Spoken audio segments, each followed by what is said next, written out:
of Matthew's opening to the gospel is to give us some connections that are important in his mind for us to know about Jesus.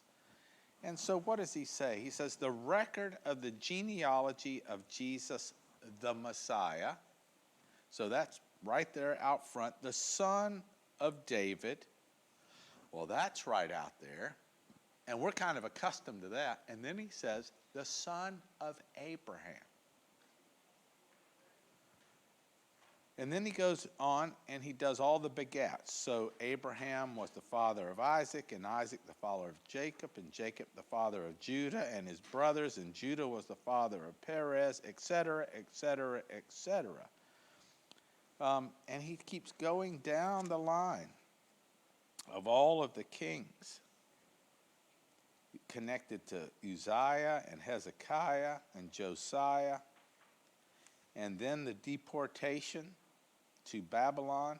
In other words, captures the whole history of the children of Israel.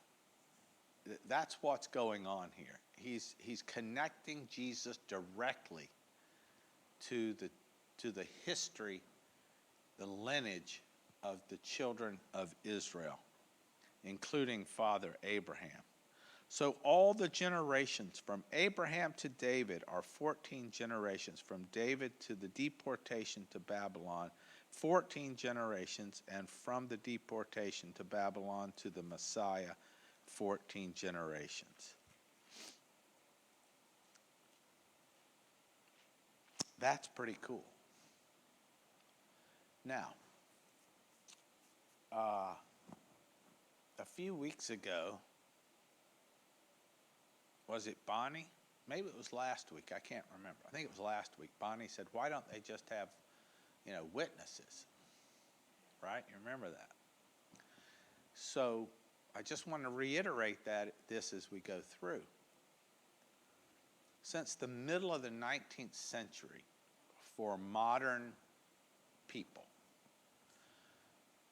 there have been two dominant ways of thinking that have been important to us. One is empiricism. The other is historicism. In other words, we have had a tendency for more than 100 years, closer to 150 years, of saying if you believe something, you have to prove it. How do you prove it? Well, you prove it either through scientific evidence or historical evidence. And you can't go in any courtroom, almost anywhere, certainly in the West, where that criteria is not central. Now, that was not the criteria used in Jesus' day for communicating something persuasively. Something was persuasive depending on who you're connected to. What are you a part of? Where are you from? Who's your mom and daddy? Those things are serious considerations. In other words, nobody's delivering a birth certificate here, but he is given a genealogy. And that's the way families communicated their heritage, were through remembered or memorized genealogies. So you've got Matthew emphasizing the genealogy of Jesus to make a very specific point. And that is that Jesus is in the kingly line of David. That Jesus is deeply connected to the children of Israel all the way back to their founding father, so to speak, namely Abraham. And who is it that Matthew's talking to? Who is Matthew trying to persuade? Correct. Jewish Christians, people who have heard about Jesus who are Jewish. What's their anxiety? Whether it's Jewish. What makes connecting it to their Jewish and Israelite heritage. In other words, is this legit? Well, that's the point of Matthew's genealogy, is to show that Jesus is in that line and that he comes as a king or as Messiah. In other words, you can't be the Messiah if you're a Gentile, or you can't be a Messiah if you're not royal somehow in their mind. And Matthew puts that to rest for that entire community. So that's just one small part of the story. So you've got the Jewish audience, you've got the legacy of biblical Israel and the Jewish community. But what's also important is when Matthew is writing this. See, Matthew is not writing at the same time as Mark. Mark was writing before the destruction of the temple. See, Mark wrote his gospel when things were very tense in Jerusalem, and just before its destruction, probably around 65 A.D. Matthew, by contrast, is writing his gospel around 90 A.D. And his gospel has to deal with a completely different problem. So first of all, he's deeply connecting Jesus to Jewish history, to Israelite history. Why would that be important when it wasn't important for Mark? Because the temple is gone. You see, if you're Jewish and the temple is gone, the overriding question is how to be a good Jew going forward. What do you give yourself to? What are your observances? How do we do this thing? Now, just think with me for a moment. Let's just imagine you live in Northern Virginia. And somehow history went in a direction where every church within 200 miles was destroyed. And you had nowhere to go on Sunday. You know, how would that play itself out? Now, I'm not saying that it would be the same, because Christians from their beginning have met in house churches. But when the temple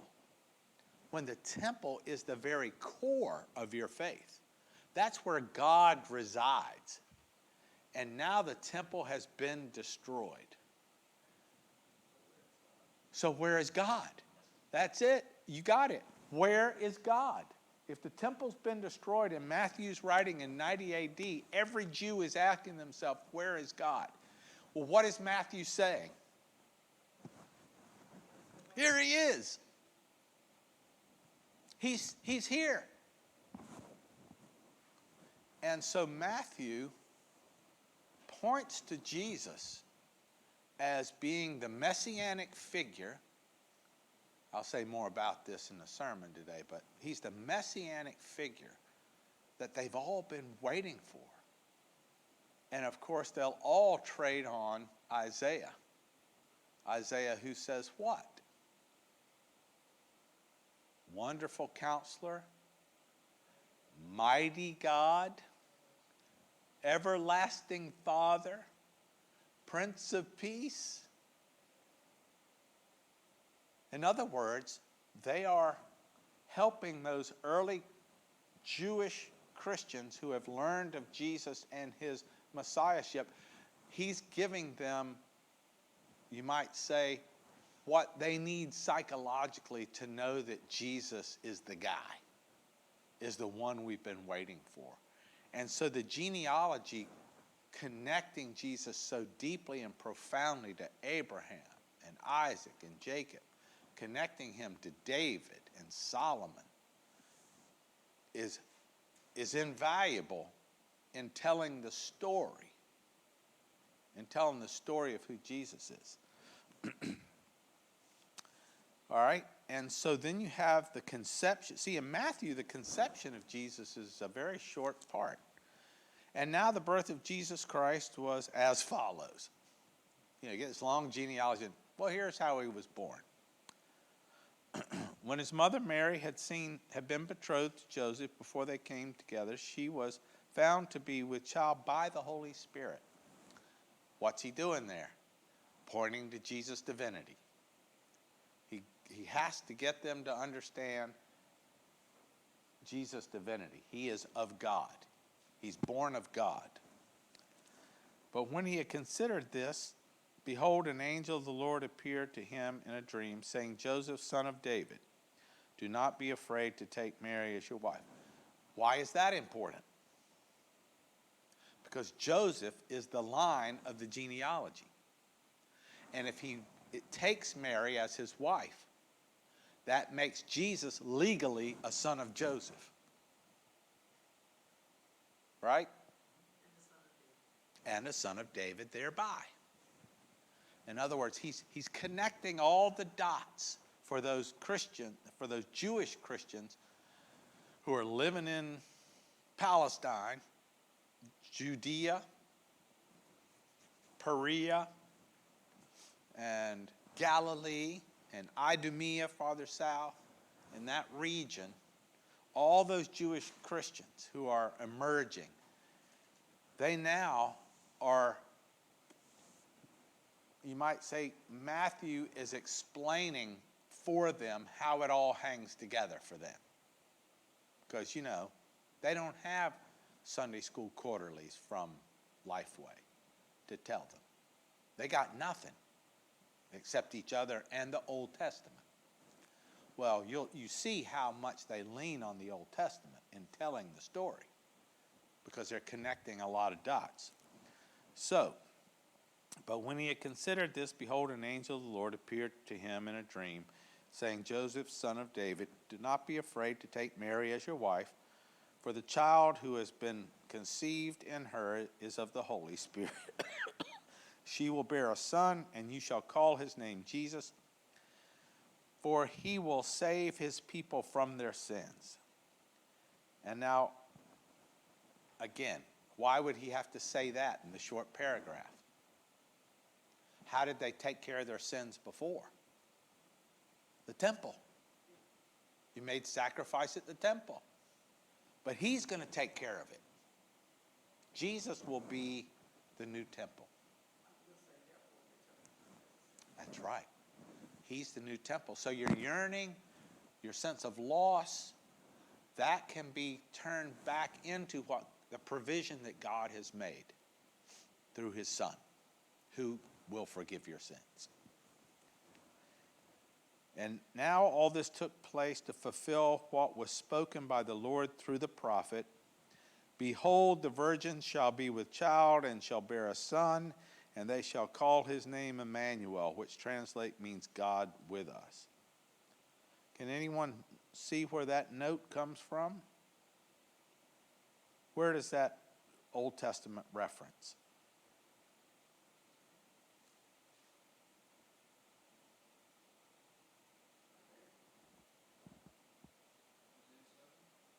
Correct. So they trade heavily on Isaiah. And remember, Isaiah was a prophet to Judah. I mean, Israel was already lost almost by this time, but Judah still had its political and geographic integrity before the Assyrians destroyed them. And Isaiah's jumping up and down saying, don't do what the north did. Because the north, got all hung up with other gods and other empires, and they lost their way, and now they're going to be destroyed. Judah, don't do that. Don't do that. Of course, they do that, but they're not supposed to. He told them not to. All right, and goes on a little farther, and he says, and Joseph awoke from his sleep and did as the angel of the Lord commanded him, and took Mary as his wife, but kept her a virgin until she gave birth to a son, and he called his name Jesus. Wow. Wow. Now, it's always interesting to me that here's Matthew pushing the Jewishness of Jesus pretty hard. But he still, like all the gospel writers, opens the door to the Gentiles. It's not as heavy as we'll see in Luke, but the message is not just for the Jews, it's for the world. And so then you have, and now after Jesus was born in Bethlehem of Judea in the days of Herod the king, Magi from the east arrived in Jerusalem. Well, these Magi are not Jewish. They are wise men, sages from other parts of the globe that would have recognized, as Matthew says, in this Jesus, his what? His kingship, you might say. Kingship. That he's going to be a major figure in the world. And these are Gentiles coming to acknowledge this. Not only Gentiles coming, but bringing gifts. So Matthew opens that door a little bit, just so we know that this story is not just about the Jews, it's also about the Gentiles. And this is just in our Christmas story, right? With Matthew. But you see how distinctive it is. Yes, ma'am.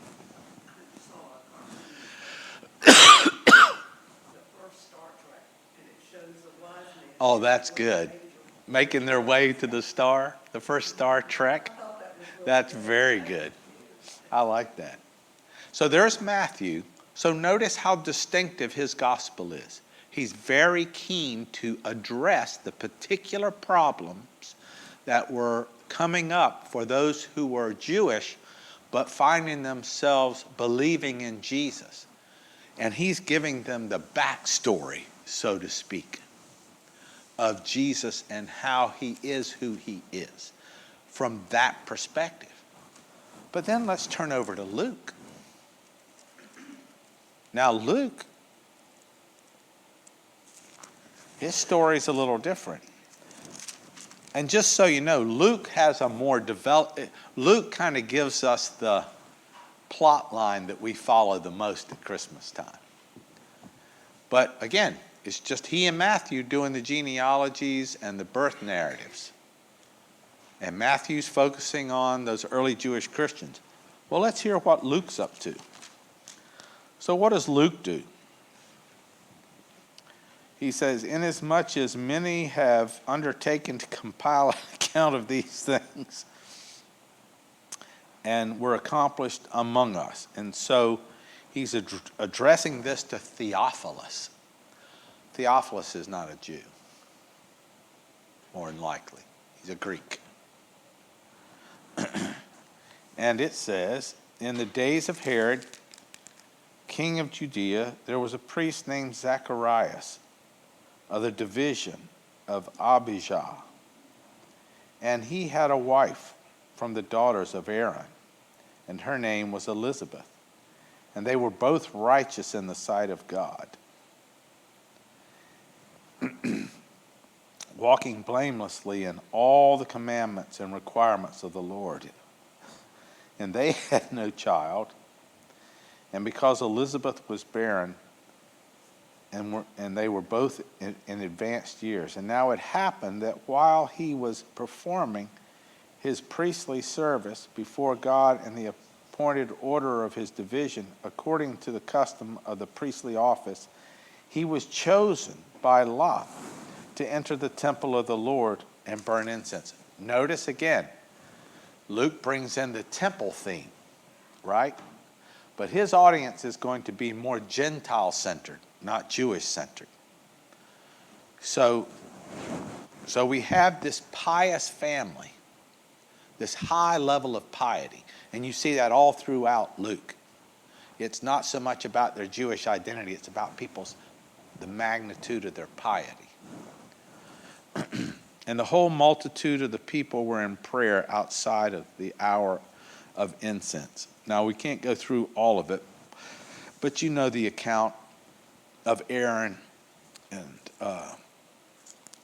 how Elizabeth also was with child, and Mary visits Elizabeth. Then John is born, and then there's this lengthy prophecy that we have from Zacharias. So Luke expands our story significantly, and then he comes to the birth story itself on chapter 2. And now in these days a decree went out from Caesar Augustus. So who's Luke connecting this to? Not just Herod the king. He's connected this whole drama to the whole world. An edict by Augustus. In other words, God is working not just among God's people, the Jews. God is working in the events of world history now, not just Jewish history. And so decree goes out from Caesar Augustus that a census is to be taken of all the inhabited earth. And this was the first census taken while Quirinius was governor of Syria. Again, a Gentile. So we're starting to see Gentiles being major players in the story. That though, they don't know what's going on, but God is using them in this larger story. So Joseph also went up from Galilee, from the city of Nazareth to Judea, to the city of David, which is called Bethlehem, because he was the house and family of David, in order to register along with Mary. Now, where did I miss it? I missed something here. I was going to show you. Oh, when they do the lineage of Mary. Remember when they do the lineage of Mary and Luke? Who does it go back to? Adam. I forgot to mention that. When they do Mary's lineage, see, for Matthew, what's important is Jesus' lineage goes back to Abraham. In Luke, again, it goes all the way back to Abraham. Why? Because Luke is emphasizing, not to put too fine a point on it, the global significance of Jesus' arrival, of the Messiah's arrival. This Messiah is not just for the Jews, it's for the world. It's for all of creation. And so that's a significant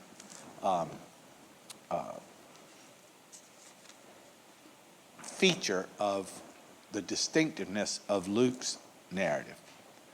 And then, of course, Jesus is presented to the temple, and Jesus is, it says further down,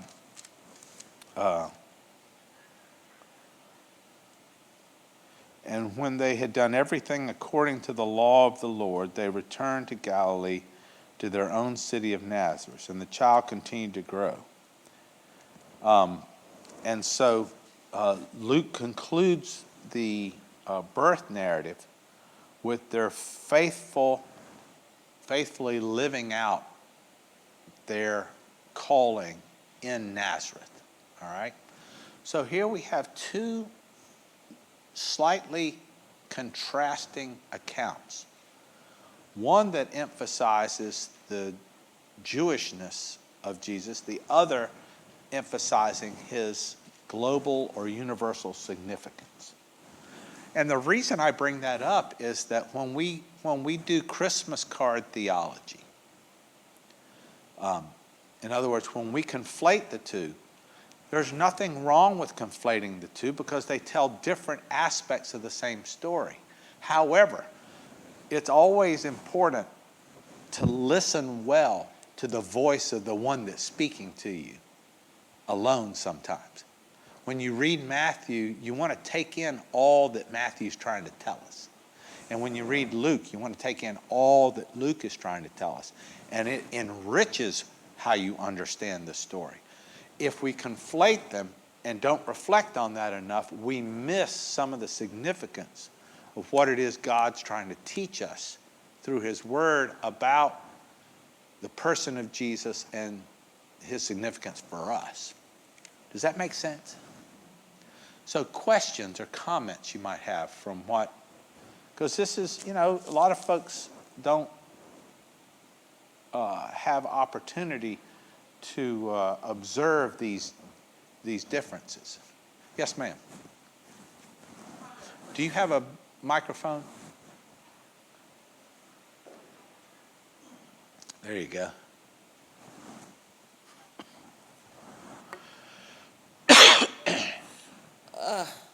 It's probably not one really of what you want to talk about, but I hadn't realized that the Magi were not Jewish. No. So, my question is, and you said they recognized that a king was being born. Yeah. But they were foreigners. Way out of town. So they were out of towners of the first order. So if they weren't Jewish, they didn't worship the same God. Right. And they weren't of the same people. Right. Why did they care that a king was being born? And would they not have converted, right? Because if they're going to worship Right. Jesus. Okay. So, wherever they came from, they had a king too. Right? And if they weren't themselves kings, they were pretty high up in the courtly operation of wherever they came from. But what you have to keep in mind is that there were astrological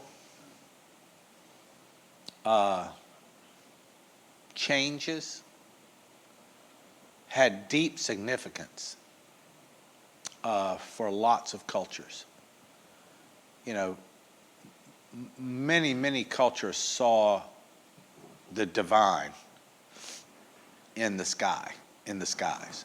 The movements of stars and astrological events, and they had significance for people.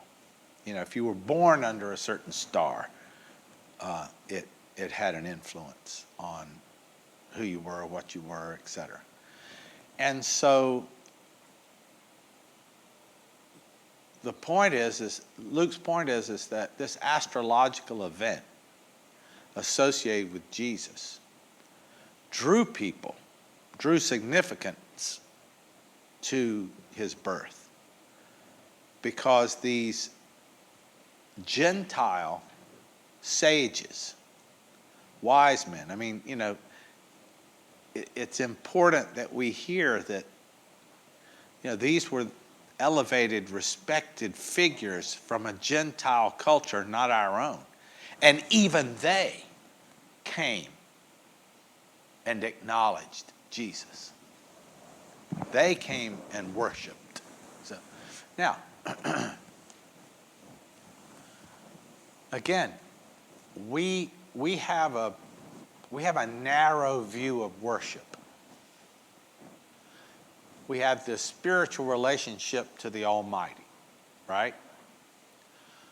But what if it was customary for you to worship the king? Just like during Jesus' day, there was a Roman cult that worshiped the emperor. The emperor was seen as divine. So when the Magi come, they know what it's like to worship somebody that's divine, but also a king. And they worship. They bring gifts. They acknowledge that he is what has been said of him because of the astrological events that wasn't peculiar to Judaism or to Roman practice either. It was more universal than that. The whole known world paid attention to astrological events.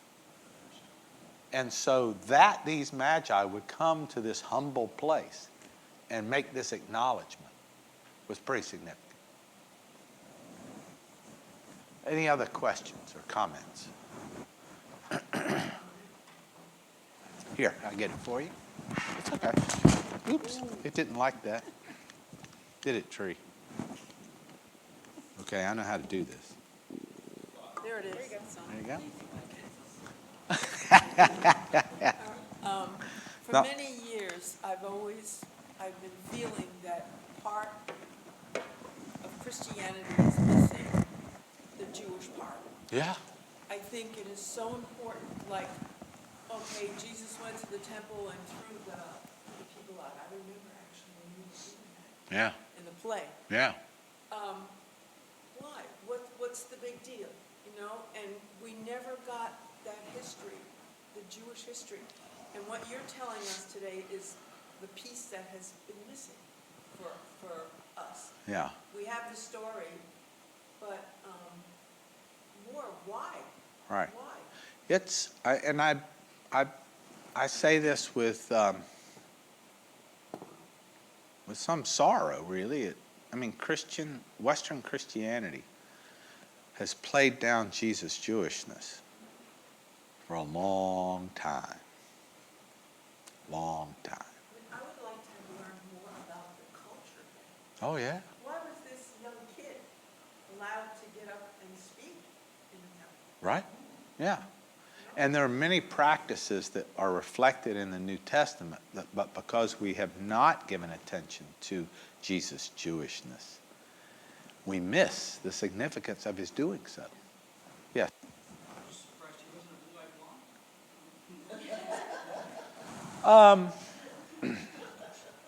No. He was not a blue-eyed blonde. Yeah, and even that, look,